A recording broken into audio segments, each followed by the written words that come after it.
This vlog is something completely different. Well, not completely different.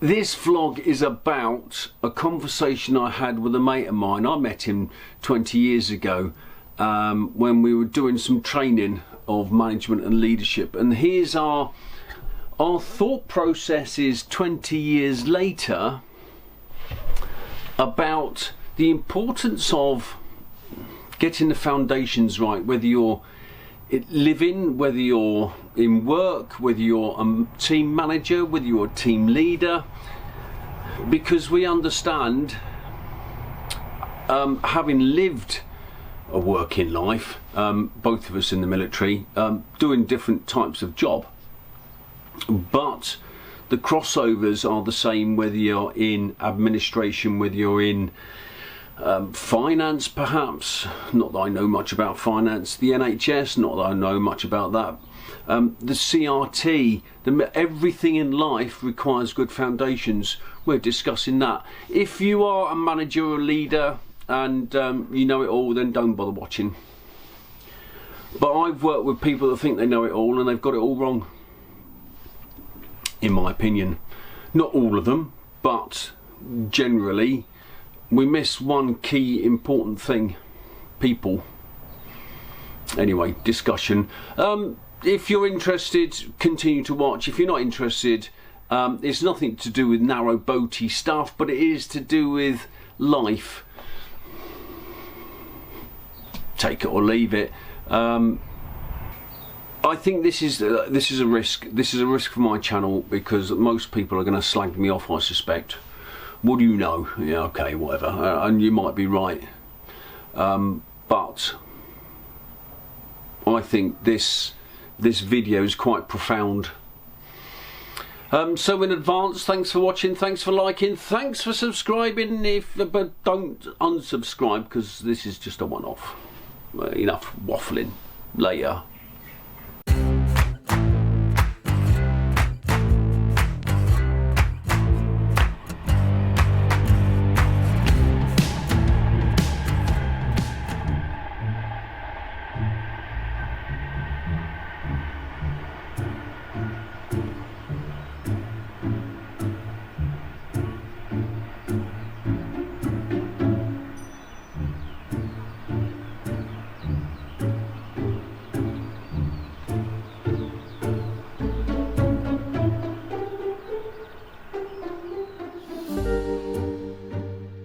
Someone is feeding the ducks, and the interesting thing is that you're here but they're feeding the ducks up there, because the bits of bread are just floating past and you just stand here and it's really quite therapeutic, isn't it? Probably not when you live on one. Look at that. Look at that. Oi, keep the noise down. I'm being therapeutic. What do I need to look at? Just look at that. See, this is interesting, isn't it? Because how long have you been on the boat? A year. How many times do you look at that? Every day. No, but really look at that. Every day. So do you consciously make like, I'm going to spend half an hour this morning doing nothing? No. Why? Isn't that part of the reason you live on the water? Well, I'm always thinking about something. Well, stop thinking. It's true. Why don't you stop thinking sometimes and just... if you're always thinking, where do you get the answers? Think about it. Because I game theory it out. I think of suggestions. What could be an answer? I don't know, but it's only my thought process again, isn't it? I just think it's really interesting in life, because we do it in life as well, don't we? We wake up because we've got something to do. You know, I'm already thinking about tomorrow morning. I'll get up, I'll go for a cycle, go to Fairford, do nice cakes, come back, I'll mow the lawn, I'm going to put lawn feed down, I'm going to do this, I'm going to do that. and my day will be gone. And then you come here, and I stand here, and I could stand here for a couple of hours with a cup of tea. But you wouldn't stand here for a couple of hours. Well, I'll sit outside. But not just... You'd be sitting outside thinking about, I need to get in touch with the Canal Trust because they need to cut these hedges back and the trees in the lake, or what's it called? The canal. Canal, that's it. But you'd be... yeah. It's interesting. And it's also interesting, because this is going to sound really bad, but you're just floating. You're literally just floating. So is that floating on the water or floating around in life? Oh, deep. Wow, that's deep. That's deep, isn't it? But I tell you what is interesting. As I walked down the towpath to get here, I noticed more people doing nothing well than I have, that I can think when I've been cycling about, walking about, driving about. Do you know what I mean? There's people sitting on the towpath, sitting on their boats. You know, it's Friday, it was what, 12:30, 1 o'clock. So I wonder if there's a certain quality of life that we could all learn, that you're driven to. You know, it might not be a choice, it might be more you're driven to this type of life because there isn't anything to do. I wonder what the average age is of someone living on a boat, do you know? No. I think it's getting younger. No, but I mean as in... Don't know. Do you live longer? Oh, well, that's an interesting point. That's an interesting point. Paul, I made some meat pie. We'll have some meat pie and we'll do a bit more discussing about stuff. Okay. Homemade meat pie. Well, homemade with Waitrose. It's Waitrose and Partners. It's not as good as the Braunston meat pie I had. Not as much filling.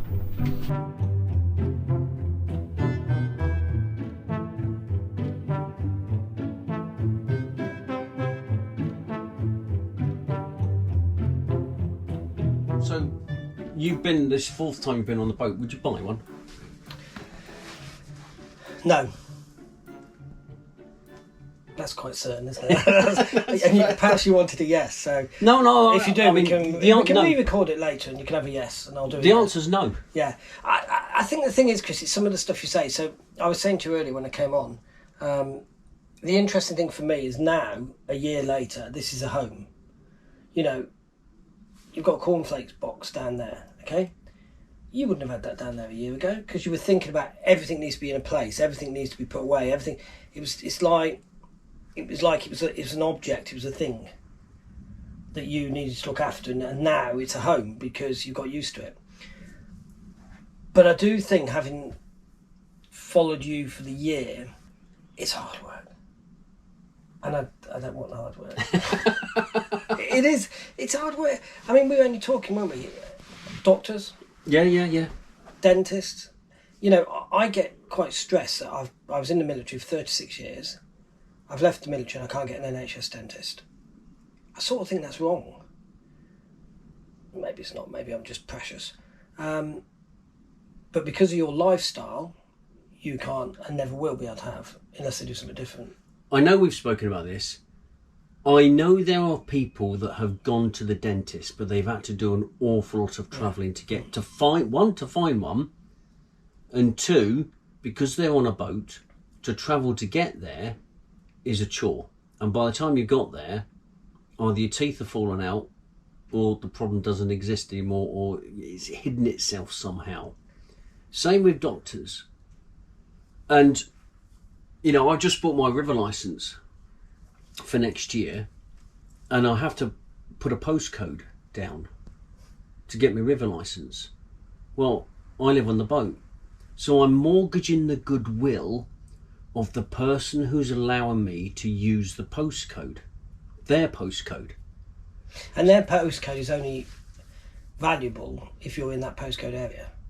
So if you use that postcode to do the dentist, do the doctor, register it, then when you want to be ill, you're going to have to be in that area. So you need to plan your illnesses. That's an assumption. Yeah. can I also say this is odd? Because we're moving. This is just so odd that we're going up and down. Not as fast as that, but like now, we're going that way, about that speed. Yeah. And then we're going that way. But it doesn't even bother you. You No. don't even notice it. No. And it's freaking me out. But I would notice it if we bang the side of the towpath because the boat going past was going too quick. Oh, okay. Because that literally happens. The boat bangs against the side. Yeah. Is there time limits then? So is there a certain time in the morning and night you can't No, go out? you Could can. you travel through the night? Yeah, you can do, yeah. People generally don't. Last light, people stop. First light, people start. I mean, I've started first light. You had to go through the tunnels. Yeah. And I've stopped last light when I was coming down from Nottingham to Uxbridge. And sometimes the boat movers, there's a trade of a boat mover, moving a boat from point A to point B, they will maximise what they have to do. I suppose it's like any life though, isn't it? You don't find people go out, generally people don't go out and mow a lawn before a 1 certain o'clock. time because so I guess it's just normal life. Yeah. Yeah, so yeah, getting back to it. No, because I think it's difficult. No, because I think I've seen, like, so you talk quite a lot about the cold in the winter. And now you've solved the cold in the winter by the end of winter. Yeah. And you've now got to wait 9 months to put that into practice. Yeah. That's actually quite frustrating because now you're going into the summer, so you're going to have to work out the opposite. How do you keep this from not being a sauna? I mean, what is it, 30 in here? Yeah. So how do you keep that not being a sauna? Well, you'll probably just about work that out and we'll be going into winter. Yeah. So you've got to wait another year. I think I'm just impatient and it would really frustrate me. And I'm intolerant of other people, I think. So I'd probably end up... I don't think you're intolerant. We've worked together for a number of years, and I don't see you as being, outwardly intolerant. No, I'm not outwardly intolerant. I am intolerant. What I say and the image I portray might be something, but then when I go home at night, I remember that probably my routine would be get very intolerant during the day with stupid people, then go home at night, and I would always go to the toilet, and I'd lock the door, and I'd just sit and talk 15-20 minutes. And I think a lot of people must think it's a bit odd, but that was your sort of decompression. That was your like. Now that's interesting. So those people that commute to work in a car, that's a decompression time, isn't it? And if you're cycling home from work, is your decompression. And do you know what's really funny? If you've had a bad day at work, you get home really quickly. Strava shows me I reckon if I went through my Strava, every single time I've hit a quickest time has probably been on a day that you've had a bad day, because you're like thinking about it and you're like, I'm going to get through this pedal. Interesting. So what's it like working outside the military? Yeah, I mean, that's a good question. Am I outside the military? I think I'm one of these. I think it's a unique position. Okay, you're hybrid. Yeah, it is. And that's really quite important, because arguably, as a warrant officer in the Air Force, arguably you had a voice. I'd like to think towards the end of my career I had influence, without, I don't want to sound arrogant, but you had, if you used it correctly and sensibly and you were humble, you had influence, you had exposure, you had lots of things, and you had responsibility. So now I still work for the same organisation, the MOD, but I've openly chosen to take away responsibility, influence, and those other levers. So you sit there looking at things. I put something on recently on LinkedIn about how it's fascinating how in the military, I think, and I'm saying the whole military because I'm in a joint thing where I'm working with civil servants, Navy, Army, Air Force, equal.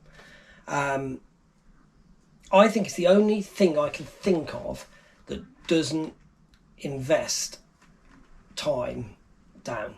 Are you saying MOD collective or your place of work? Because I don't disagree with you, but I have no knowledge really of Army and Navy.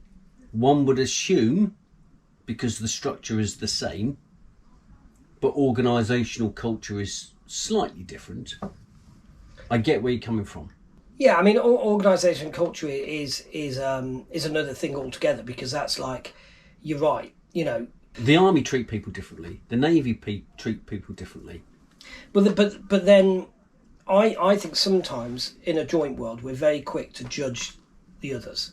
So, you know, the navy, they go to sea. Yeah. For 7-8 months, and they're on ops. They're on ops the whole time. Exactly, they don't see their family. No, they're living in. I went on a boaty thing, and they have bunks like this.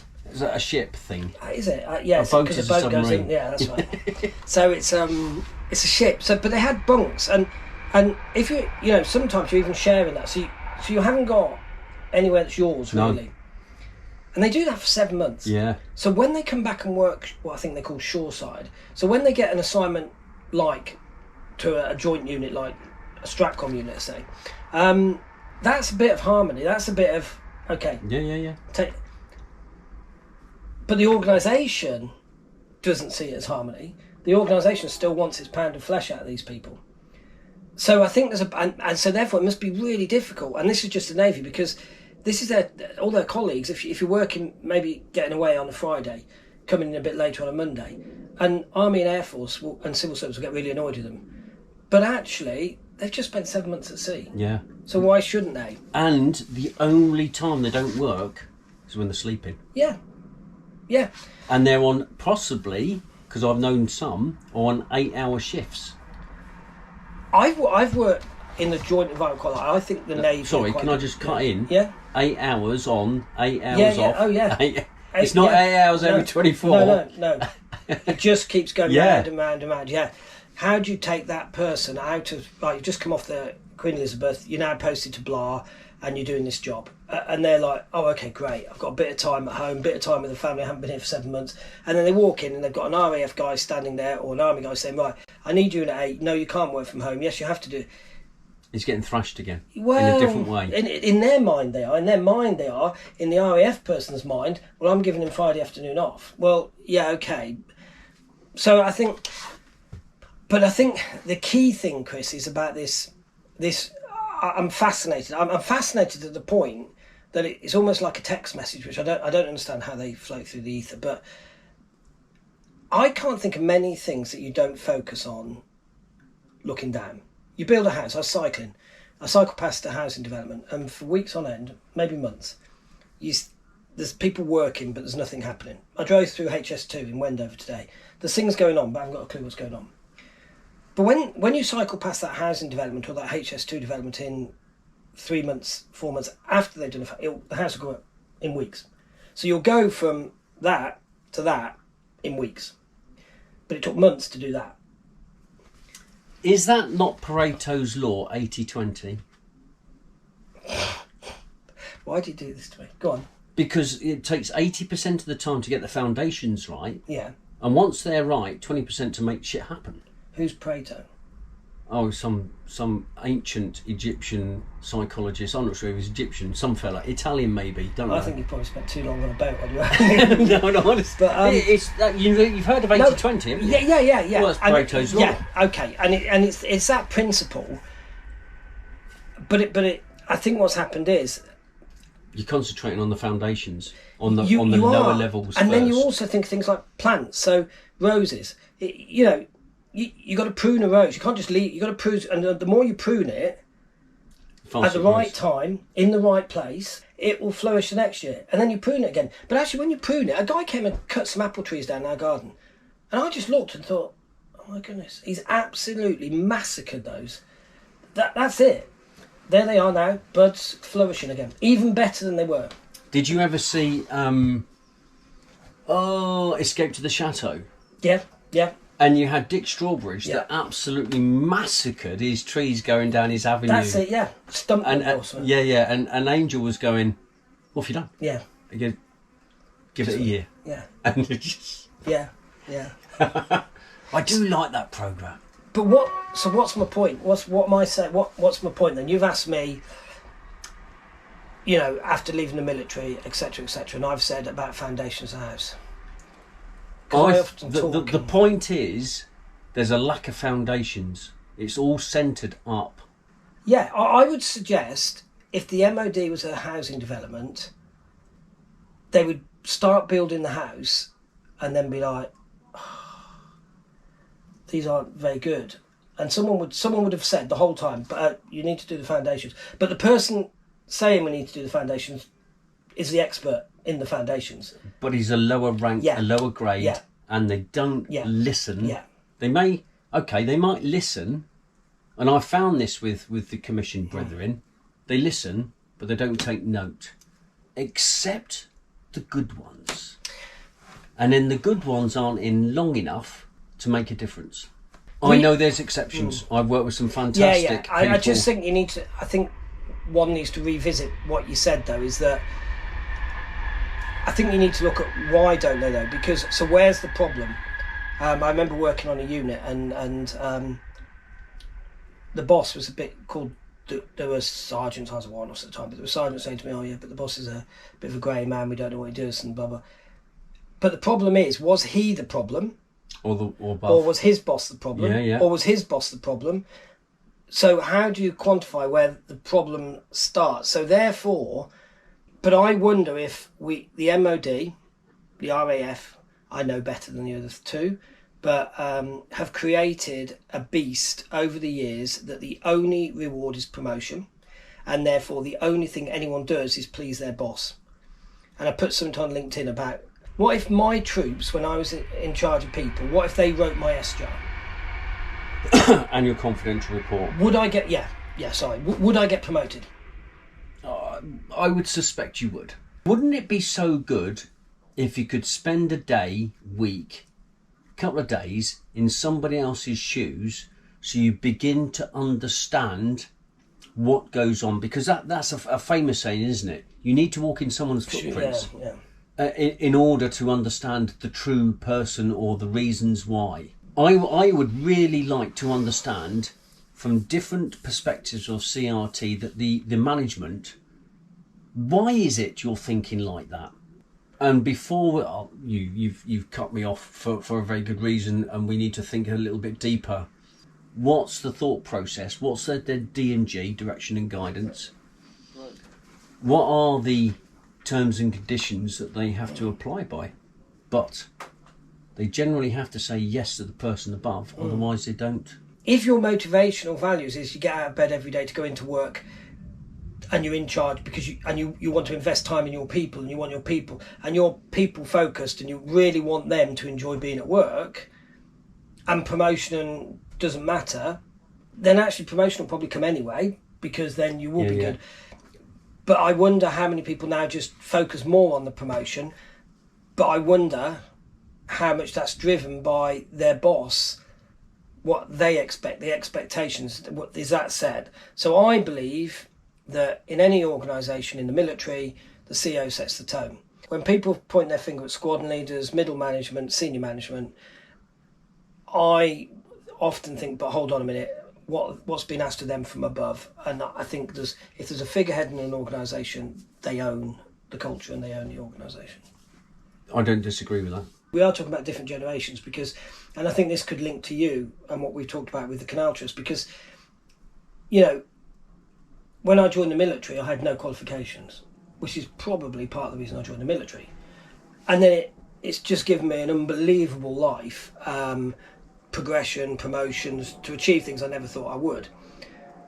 Now, I would suggest, I think I once heard something like somewhere between 30 and 60% of people that join the Air Force like I did have got a degree. Okay. So we're recruiting a far more intelligent person. So does that create a problem in itself? Because I just did.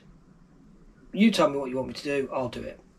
Whereas now, we're going to have a bit more of a why. So now, the leaders need to be a little bit better. I wonder what would happen if you recruited from a far lesser talent pool and then invested in the people. So they hadn't got the talent before they joined, you gave it them. Rather than we're now recruiting people who got degrees because they're brilliant. But then, I'll tell you a little story. There's a young lady, I remember, this is quite a few years ago. She was an admin nurse, she joined the military, she was on hold at Halton, and I contacted this organisation, said, can she come and hold with me to do some stuff, probably stuff I didn't want to do. And she came to work for me. I was chatting to her, and she'd worked for, I think it was Hard Rock Cafe, and she'd been parachuted around a few of the cafes because they were losing money to make improvements, to make money. Then she decided to join the Air Force. You know why, I don't know, but she decided to join as what was called at the time an airwoman, an aviator, and so she joined up. Now I remember the Air Commodore at the time, who was in charge of admin. He came over one day and we were talking about her, and he said, "Yeah, I don't know what we do with it." And I said, "Make her a sergeant. Make her a sergeant." And he's like, "Oh, we can't do that." I was like, "Why? When you leave, will you go to the bottom of whatever job you have to go into next, from Air Commodore to the very bottom, and work your way up, or will you expect to go across a bit?" Well, I expect to go across a bit. So why can't we bring people in? So lateral entry and stuff like that. You know, this is a whole problem, isn't it? But going back to my point really is, if we don't invest in the foundations, if we don't invest in our people, if we don't know what our people are doing, then those people are going to become disenfranchised, potentially mental health issues, because they don't feel valued, they don't feel appreciated. You prune roses, they come back. People are the same. They need that positive interaction so they can grow and flourish. But you could talent spot that girl, and she could in 6 years be a sergeant. She'll leave. In that time? Yeah, she did. Oh, really? Yeah, 2 or 3 years. Went to a unit, was on appraisals. No, here we go. She's not been talent spotted. She's gone through the process of, you're a new person. Doesn't matter what your age is. You're a new person.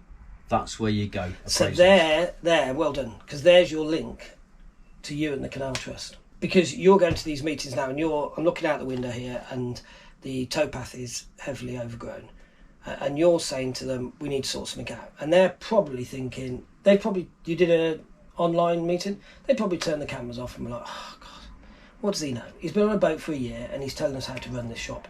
I'm not suggesting that.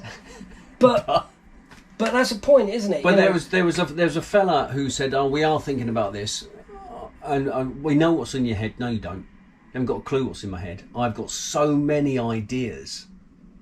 Well, good for you, but get a bit of time in. Live on the boat for a couple of years, and then bring your ideas up, mate. But you've mentioned the point. I could come in at that level of CRT. Yeah. And arguably hold my own. Yeah. Without really doubt, quickly. Without doubt, yeah. Yeah. Oh, listen. I would imagine a massive proportion of what you're suggesting, your ideas, your suggestions, are absolutely 100% right. And you'll be wondering, so why aren't they doing anything about it? But you said just then, what about stepping in their shoes? So what are they having to deal with at their level? I did say in today's meeting that I would like to do stepping in your shoes type of vlogging. Yeah. And we'll see where that goes. I mean, great, get someone on here for 2 days, one of the admin-y type peoples that runs it, live on here for 2 days, you go and work in there for 2 days, film it, wonder if people's perspective would change, wonder when if they get toothache and they're on your boat for the night, and then they're like, I've got toothache, what do I do? The moral component, conceptual component and physical component, I think, are out of kilt. There ought to be a little bit more of the moral component of what happens if, even if you never use, there's someone who's died on a boat, for example. Okay, death on a boat. Get out the manual and go through the SOP, the standard operating procedure. What do we do? I don't know what that is. But interesting. Now, that's really interesting. I listened to a podcast on the way here, Rest is Politics, and they were talking about how there's a policy out there for every crisis there is. The problem is, we don't know what the crisis is going to be. So when the crisis comes, someone somewhere will try and fit it to a policy. Do you see what I mean? So there's probably something there saying, right, Chris Mears on his boat, steps out today and breaks his ankle. He's taken to hospital. Well, first of all, how do we know? Well, someone walked on the towpath and found him.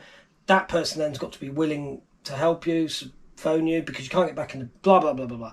You're taken to hospital, you come out of the hospital. There's probably somewhere a manual they can pull off the shelf, dust it down, right, okay, right, and they'll fudge it round, fitting, how do we look after someone with a broken leg. But I find it really interesting that when I said to you, what would happen if you broke your ankle getting off the boat? You were like, no. Well, my answer to you was I'd try and befriend both either side of me and say, oh, yeah, what do you think? Yeah, it's gonna be tough for you whether they'll be friends with you. But I get your point. Listen, the looking down, just cut that away and think about the Canal Trust. I was tongue in cheek saying to you, but you've only been on a boat. Who are you? Because that leads to another thing as well, doesn't it? Because I would suggest, and I've said we recruit in the military are highly intelligent people that we're used to. So it comes all the way back to the foundations. Listen to them. In fact, I know that there's people out there that have had mental health issues because they don't feel valued, they don't feel mentored, they don't feel appreciated, they don't feel developed. Why don't they feel those things? Because too many bosses look up and want to please their boss rather than looking down and helping people. And going back to my time, I would like to think, I had this motto of, and congruence, there might be some people watching this that worked with me, so, but I tried to engender a culture where people went to bed on a Sunday night thinking, brilliant, I've got work tomorrow. Now, they might not like the job that they were doing, but they like the culture.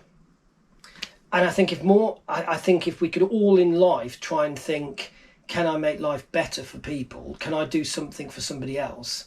I think we could be living a better world. So, linking to your boat canally trusty thing, yeah, great. We've got someone who's new. He's got a boat. He's keen. He's interested. He wants to make a difference. Why wouldn't you snap you up and say, Chris, fantastic. You're willing to come to meetings. You're willing to do this. You're willing to do that. But culturally, we have a problem with that where we say, know your place. Shut up. Come back in a year or two's time. But in a year or two's time, you've lost interest. Yeah. And that's the same in the workplace. Okay, I'm not saying CRT do that at all. I wrote to CRT and they said, why don't you become a member of this navigation group? Which is great. I'm on my third meeting. I've kept my powder dry for 2, less so today. And I think when I get settled in, it will be even less I'll be keeping my powder dry. Because I need to understand what to do before I start chopsing off and who's doing what. And like other people have said, we're already doing it. Okay, so if you're doing it, let's communicate it better. How can we communicate it better? There's the twits on Twitter. There is the Facebookers. All sorts of different things. And I kind of want to be the tubing. I would like to do it intelligently. I've done an MBA. I'm not stupid. Yeah.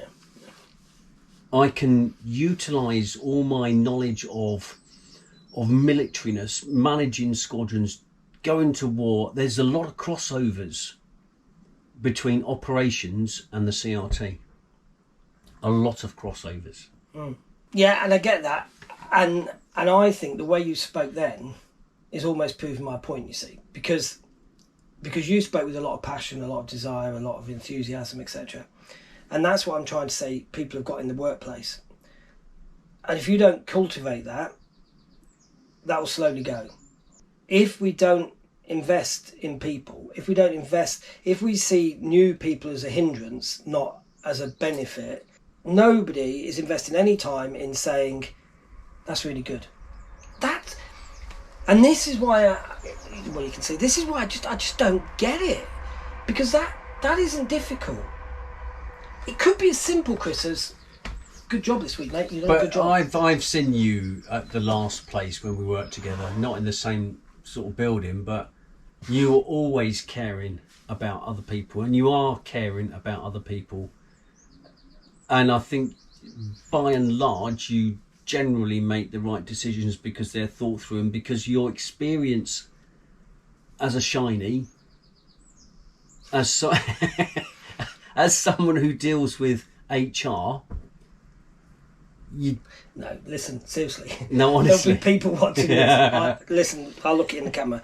I'm absolutely rubbish at HR, okay, which is why I always had to stay away from it and do training. So, to all those that know me, Paul, you've done HR. I haven't really, Not really. I've always tried to stay away from it. I've done, like, out in Naples, where the head of location, you did from A1 to A8 or J1 to J8. So from infrastructure through to intelligence through to I don't think I'm very good at admin. I'm not. I think you need to be a bit more of a completer finisher of that old Belbin stuff. Oh yeah, okay. I'm not very good at admin. I'm good at ideas and stuff. So you're a plant, because that's an idea. Am I? Okay, yeah, I'm a plant. But yeah, okay. But I find it, even that though, I'm sorry, I find it interesting that you say, but I've known you pull a piece of and you care about people. As if some people in an organisation who are responsible for people don't care about people. Oh, I think that's true. So why are we putting you in charge of people? No, but I don't think they worked that out until it's too late. I've said to various bosses, there are commanders and there are staffers. Yeah. Don't get the two mixed up. Don't put a staffer in a command job, and don't put a commander in a staff job.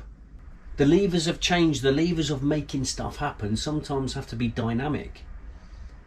The Harvard Business Review did a review on an organisation. It's a hair product thing.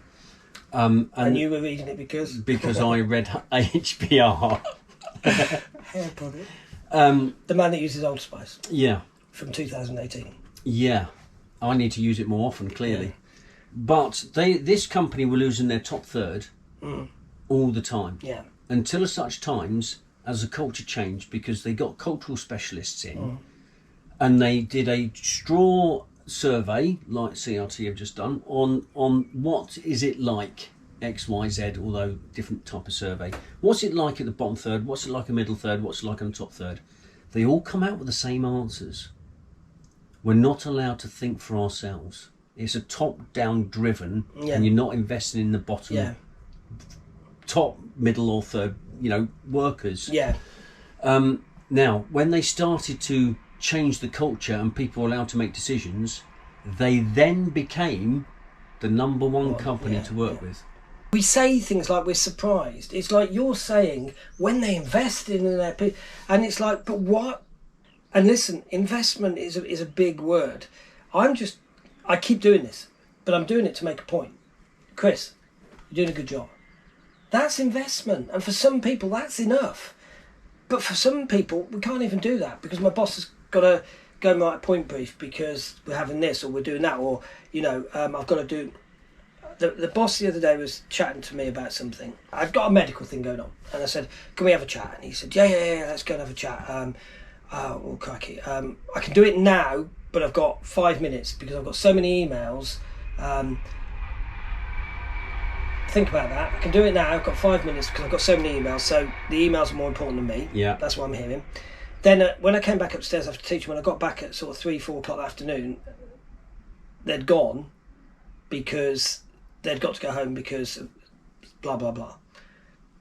So there's a lot of things going on, aren't there? So emails are coming before me.